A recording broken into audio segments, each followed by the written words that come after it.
Hello and welcome to मीमांसा classes.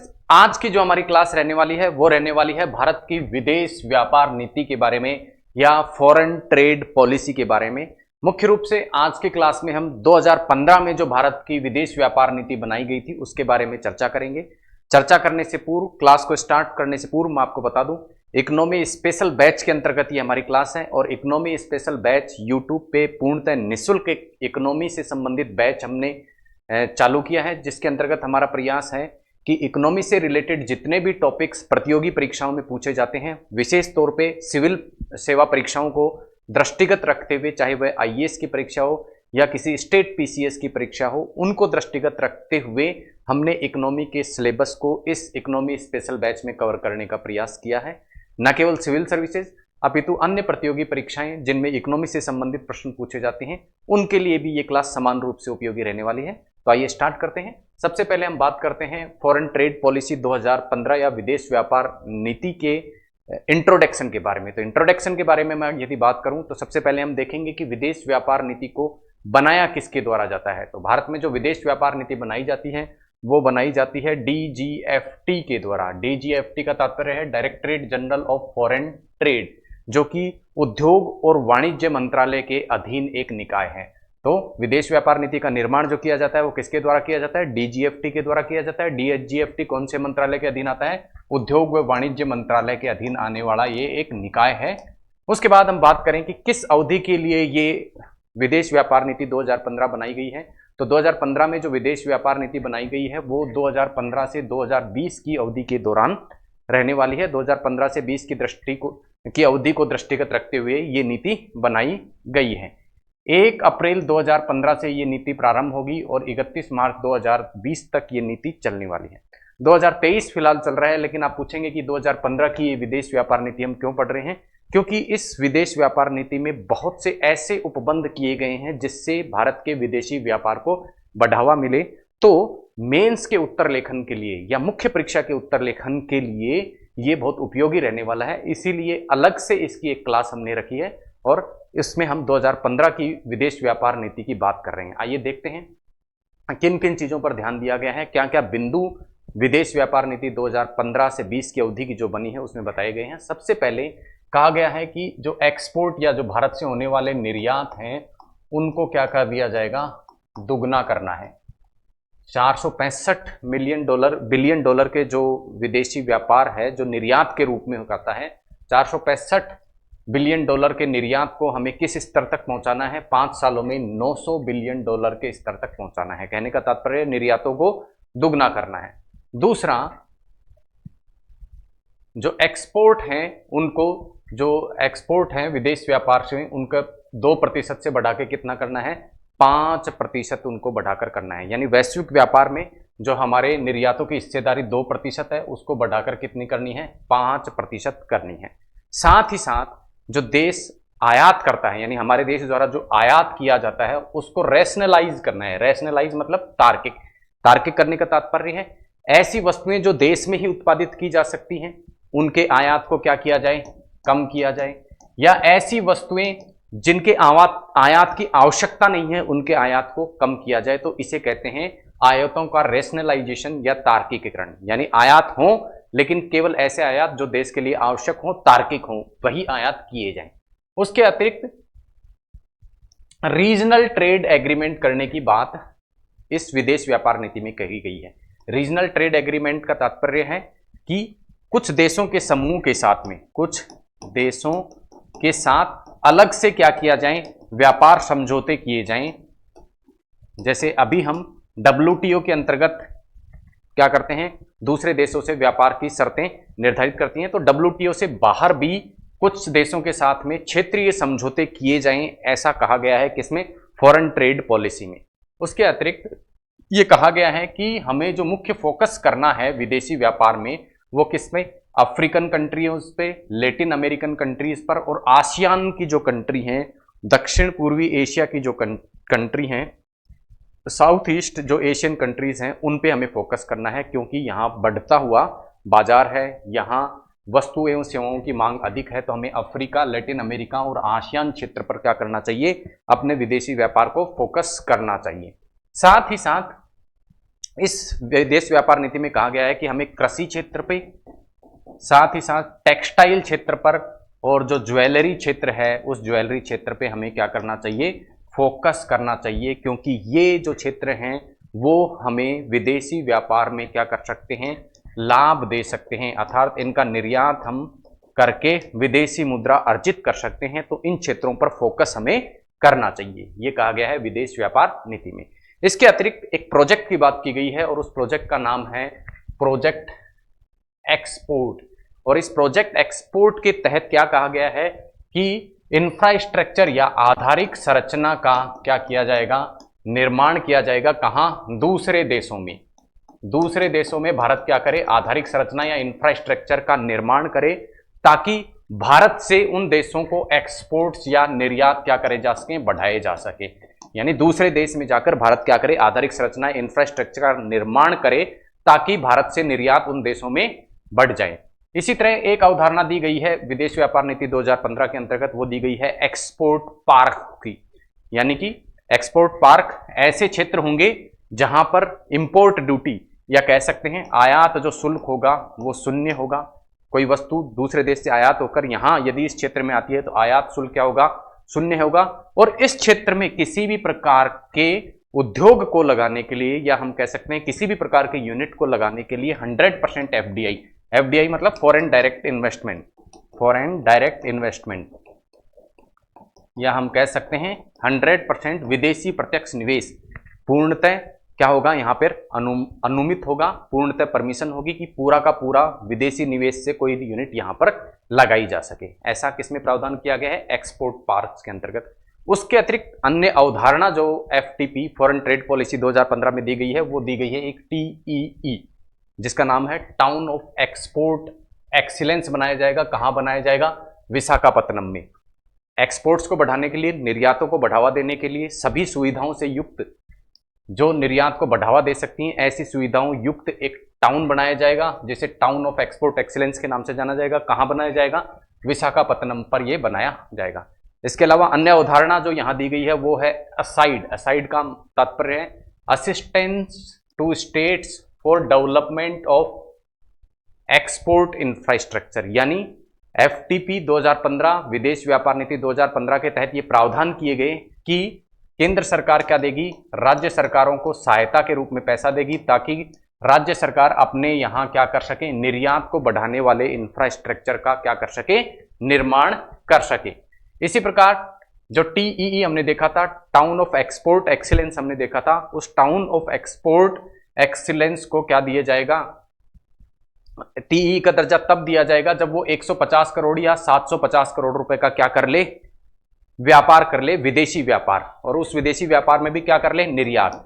यदि agriculture से संबंधित 150 करोड़ रुपए का निर्यात किसी क्षेत्र से हो जाता है तो उसे टीईई का दर्जा दे दिया जाएगा। कृषि क्षेत्र के अलावा अन्य क्षेत्र का जो निर्यात यदि 750 करोड़ रुपए किसी क्षेत्र से हो जाता है तो भी उसे TEE town of export excellence का दर्जा दे दिया जाएगा। किसके तहत, एफटीपी या फॉरेन ट्रेड पॉलिसी के तहत।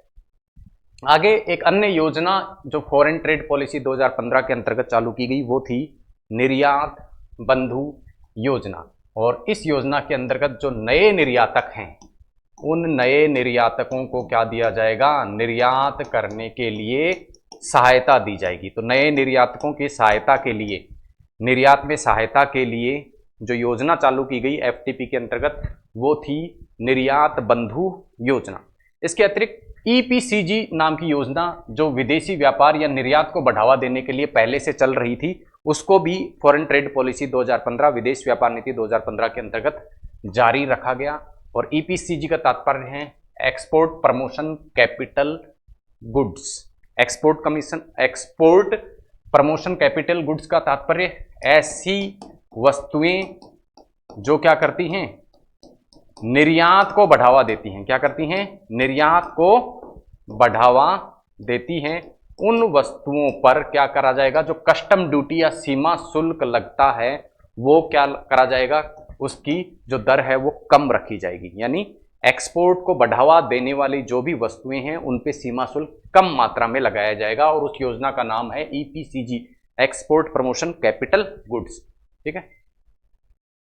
लेकिन इस सीमा शुल्क में छूट लेने के लिए जितनी छूट ली गई है उसका 8 गुना क्या करना पड़ेगा 8 साल में, यानी जितना ये आयात करती हैं उससे 8 गुना 8 साल में, इनको 8 गुना 8 वर्ष में क्या करना पड़ेगा, इन यूनिट्स को क्या करना पड़ेगा, निर्यात करना पड़ेगा। तो ईपीसीजी की छूट किसे प्राप्त होगी, केवल उन संस्थाओं को, उन यूनिट्स को प्राप्त होगी जो कि क्या करते हैं 8 साल में अपने आयात से 8 गुना क्या कर दें, निर्यात कर दें, उन्हीं को यह सुविधा प्राप्त होगी।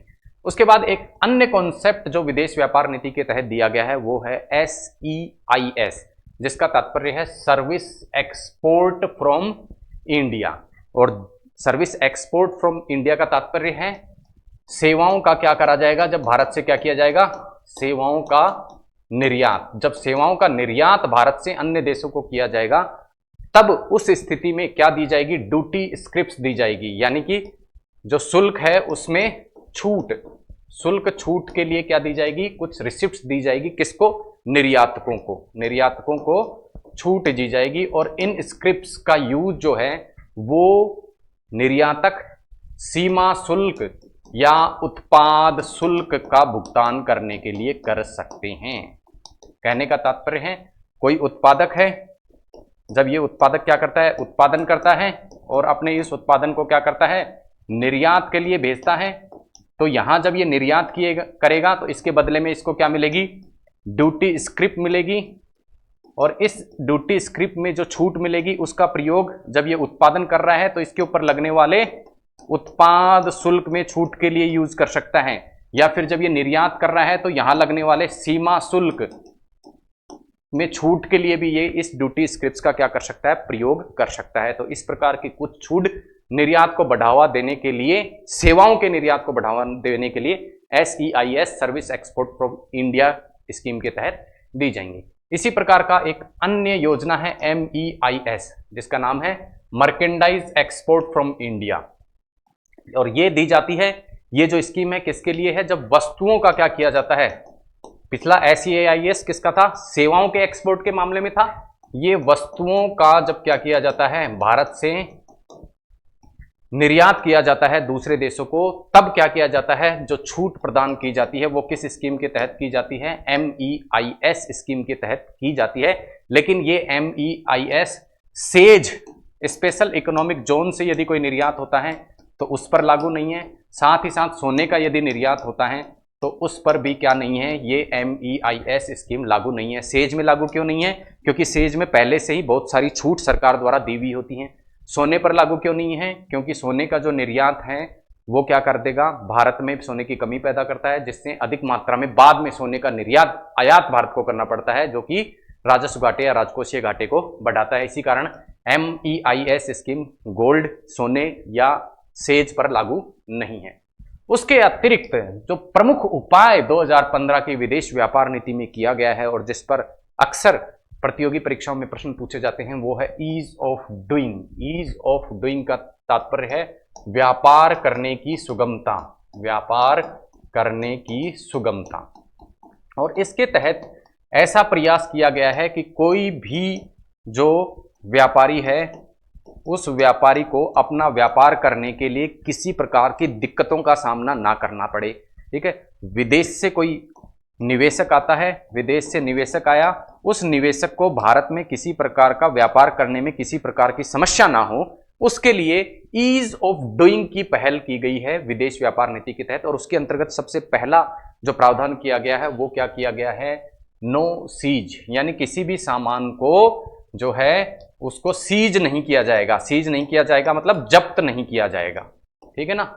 और जब्त करने की जगह जो भी सामान है उसका पुलिस या जो भी कस्टम ऑफिसर्स है वो क्या लेंगे, एक अंडरटेकिंग लेंगे कि ये पूर्णतः क्या है, वैध सामान है, और उस अंडरटेकिंग के आधार पर उस सामान को छोड़ दिया जाएगा। अन्यथा यदि क्या हो, वो लीगल हो, अन्यथा यदि किसी प्रकार की प्रतिबंधित सामग्री ना हो तो उस किसी भी प्रकार की सामग्री जो क्या हो रही है, निर्यात या आयात हो रही है, उसको किसी प्रकार का सीज नहीं किया जाएगा, जब्ती उसकी नहीं की जाएगी। केवल निर्यातक या आयातक से क्या ले लिया जाएगा, एक अंडरटेकिंग ले ली जाएगी कि हाँ ये सामान हमारा है और ये सामान ये है, इतनी मात्रा में है और यहां से यहां जा रहा है। जब्त करने की जगह केवल अंडरटेकिंग ले ली जाएगी, बाद में उसकी जांच कर ली जाएगी।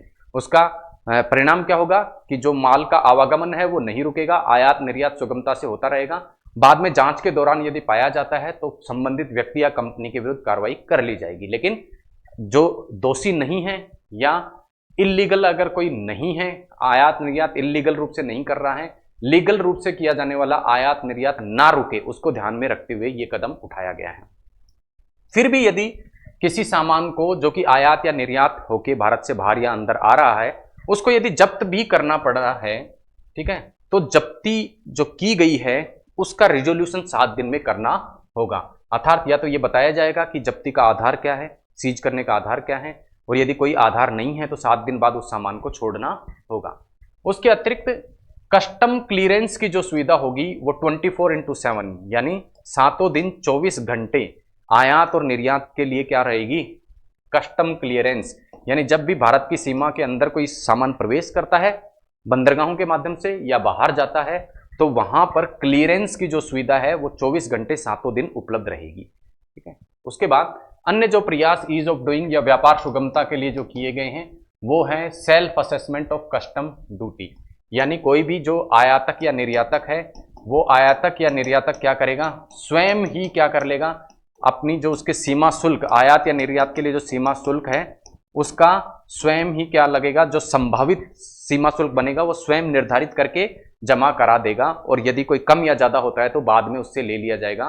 तो इस प्रकार का सेल्फ असेसमेंट होगा तो प्रोसेस क्या हो जाएगा, आयात और निर्यात का तीव्र हो जाएगा। तो व्यापार जो विदेशी व्यापार है उसमें तीव्रता यहां देखने को हमें मिलेगी इस उपाय से। उसके अलावा इंडियन ट्रेड पोर्टल बनाया जाएगा, किसके लिए, निर्यातकों को सहायता के लिए। निर्यातकों को जिस देश में निर्यात करना है उस देश से संबंधित नियमों की पूरी जानकारी देने के लिए और अन्य चीजों की जो निर्यात से संबंधित उपयोगी उसके लिए रहने वाली है उन सब की जानकारी देने के लिए क्या बनाया जाएगा, इंडियन ट्रेड पोर्टल नाम से एक ऑनलाइन पोर्टल बनाया जाएगा।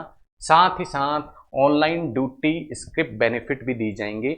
कहने का तात्पर्य है जो निर्यात और आयात के लिए शुल्क जमा कराया जाता है उसकी सुविधा ऑनलाइन आयातकों और निर्यातकों को प्रदान की जाएगी, ऐसा विदेश व्यापार नीति 2015 में कहा गया है। उसके अतिरिक्त ईज ऑफ डूइंग के लिए या व्यापार में सुगमता के लिए जो अन्य प्रयास किए गए हैं उसमें कहा गया है कि किसी भी व्यक्ति को यदि आयात या निर्यात करना है तो कम से कम मात्रा में पेपर उनसे लिए जाएंगे, ऐसी व्यवस्था की जाए। साथ ही साथ क्विक क्लियरेंस यानी जो कस्टम पुलिस है वो कस्टम पुलिस क्या करे, जल्दी से जल्दी आयात या निर्यात से जो सामान बाहर जाने वाला है या देश की सीमा में आने वाला है उसको तुरंत क्या दे, क्लियरेंस दे, ताकि किसी प्रकार की देरी आयात या निर्यात में हमें देखने को नहीं मिले। इसके अतिरिक्त हर स्टेट में एक्सपोर्टर्स को सहायता देने के लिए या निर्यातकों को सहायता देने के लिए एक्सपोर्ट कमिश्नर की नियुक्ति की जाएगी, जो कि क्या करेगा, एक्सपोर्ट से संबंधित उस राज्य में मामले को देखेगा। फास्टर क्लियरेंस, ठीक है, फास्टर क्लियरेंस मतलब किसी भी चीज का निर्यात करना है तो उस निर्यात को करने के लिए सरकार से जो क्लियरेंस चाहिए, सरकार से क्लियरेंस जो है वो तीव्रता से मिलेगी, जिससे जो विदेशी व्यापार है वो अबाध रूप से या तेज गति से जारी रहेगा। तो इस प्रकार के कुछ प्रयास फॉरेन ट्रेड पॉलिसी 2015 या विदेश व्यापार नीति 2015 के अंतर्गत किए गए हैं। तो आज की क्लास को यहीं समाप्त करते हैं, मिलते हैं नए टॉपिक नए विषय के साथ में अगली क्लास में। तब तक के लिए धन्यवाद, जय हिंद।